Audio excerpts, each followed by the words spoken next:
अस्सलाम वालेकुम, कैसे हैं आप सब? उम्मीद है बिल्कुल ठीक ठाक होंगे। ये मेरे सौंफ के पौधे हैं और आप देखिए कितने खूबसूरत और कितने ग्रीन कलर के हो रहे हैं। ये वही सौंफ है जो हम अपने घरों में यूज़ करते हैं, यानी जो मीठी सौंफ होती है।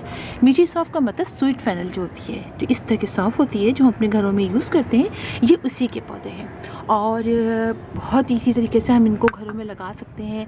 न सिर्फ ये कि हम इसको एज अ डेकोरेटिव प्लांट भी लगा सकते हैं, जैसा कि मैंने अपनी पिछली वीडियोस में बताया है कि इसको न सिर्फ हम हैंगिंग बास्केट्स में लगा सकते हैं जब ये इस तरह से ऊपर की तरफ होते हैं, और कुछ प्लांट्स नीचे की तरफ जाते हैं तो देखने में हैंगिंग बास्केट्स में बहुत खूबसूरत लगते हैं।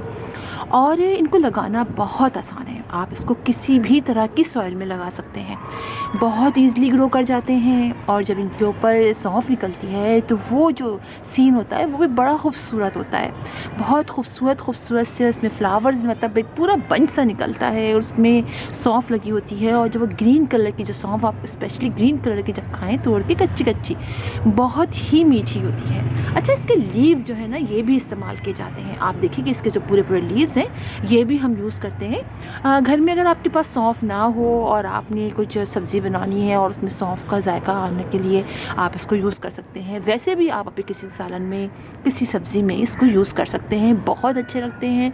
और दूसरी बात ये कि ईज़िली लग जाते हैं।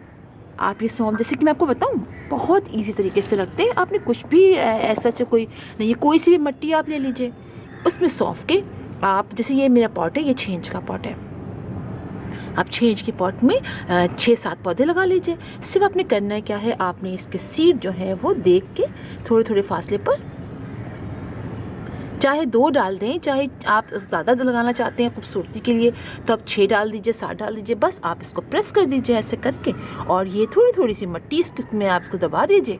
और आप इसको रखिए ऐसी जगह पर जहाँ 1-1.5 घंटे 2 घंटे की धूप आए, और हल्का हल्का मॉइस्ट रखिए। आप थोड़े ही दिनों में देखेंगे, पानी डालते रहिए, जब मिट्टी खुश्क हो जाए आप पानी डाल दीजिए।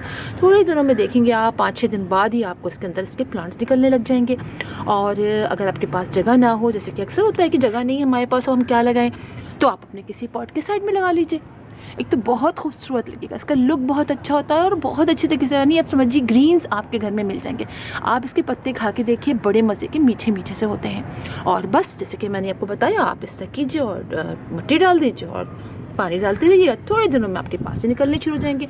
हाँ, आपने करना फिर ये है, जैसे कि अब आपने मेरी तरह आप कहें कि आपके प्लांट की तरह हमारे प्लांट भी खूब स्टैंड करें, खड़े रहें। और देखिए इस वक्त कराची में बहुत मज़े की हवा चल रही है। इस वक्त शाम के 5:15 बज रहे हैं, 5:15 5:30 ऐसे ही हो रहे हैं। और मैं छत पे आई, मैंने सौंफ देखे, मैंने कहा चले मैं आप लोगों को बताऊं, इसलिए कि मुझे ये प्लांट बहुत अच्छा लगता है। बहुत ईजी टू ग्रो प्लांट है ना। एक तो देखिए हमें सीड लाने नहीं पड़ेंगे, किचन से सीड लीजिए, लगाइए, और बहुत ही खूबसूरत नाजुक सा पौधा आपके घर में लग जाए। तो बस फिर आप बस ये समझिए आप कि बहुत ईज़िली लग जाता है। अच्छा, आप इसको मैं किसी भी इस तरह के पॉट आपको दिखाती हूँ। आप देखिए मैंने कहाँ लगाया हुआ है। मेरा ये एक्जोरा का प्लांट है, एक्जोरा का प्लांट है, इसमें फ्लावरिंग भी हो रही है। और इसी के साइड में आपको दिखाती हूँ मैं, आप ये देखिए, ये मैंने लगाया। इसमें 1-2 प्लांट और भी लगे हुए हैं, पीछे भी एक फ्लावर का प्लांट निकला था, मैंने छोड़ दिया।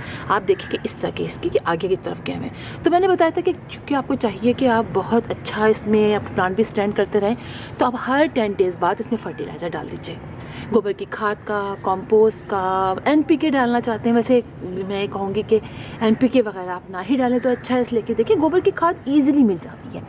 1 मुट्ठी गोबर की खाद आप 1 लीटर पानी में भिगोइए, और वो 1 लीटर पानी चाहे तो 5 लीटर पानी में आप ऐड कर दीजिए। नहीं करना चाहते हैं तो आप ऐसे ही उसको अपने प्लांट्स में दे दीजिए, अपने किसी भी प्लांट में डाल दीजिए।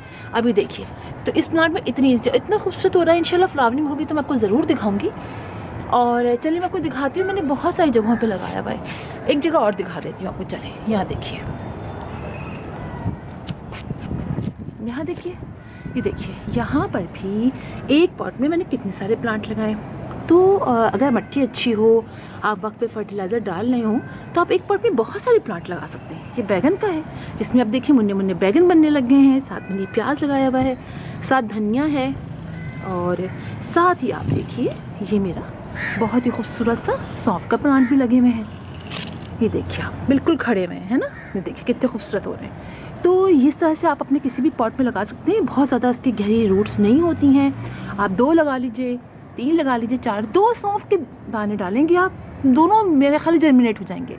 और फ्रेश ले लेंगे अगर सौंफ, यानी बहुत ज़्यादा पुरानी ना हो कि आपके पास बहुत पुरानी रखी हुई है, वो आप लगा लें, उसमें से भी जर्मिनेट हो जाएंगे। सौंफ बहुत ईज़िली जर्मिनेट होता है, लेकिन अगर थोड़े पुराने हो तो ज़्यादा अच्छा है। जैसे आजकल आप कुछ अर्से पहले लाए हों सौंफ खाने के लिए, वो आप डाल दीजिए। बहुत प्यारा प्लांट है, बहुत खूबसूरत है, बहुत ईज़िली लग जाता है। उसके बाद आप इसको फुल डे की धूप में रखें, कोई प्रॉब्लम नहीं करेगा। ये सर्दियों की बात बता रही हूँ। गर्मियों में आप 3 से 4 घंटे रखिएगा, है ना। गर्मियों में आप बहुत देर रखेंगे धूप में, मॉर्निंग की या इवनिंग की रख दें। दोपहर की जो मेन धूप होती है उसमें हमें प्लांट को वो करने को इसलिए कहते हैं कि पानी का प्रॉब्लम होता है, हमें प्लांट की जो होती है खुश्क हो जाती है ना मिट्टी, तो फिर प्लांट ख़राब होने लगता है। इसीलिए मैंने आपसे कहा था कि ऐसा करें आप। तो बस यही बात है कि आप अपने ऐसा कीजिए, तो फिर इंशाल्लाह आपके घर में भी इतने ही खूबसूरत जो है वो सौंफ के प्लांट लगेंगे, बड़े प्यारे प्लांट होते हैं। तो फिर इंशाल्लाह आप लोगों से मुलाकात होगी किसी और वीडियो में, किसी और टॉपिक के साथ। तब तक के लिए अल्लाह हाफिज़।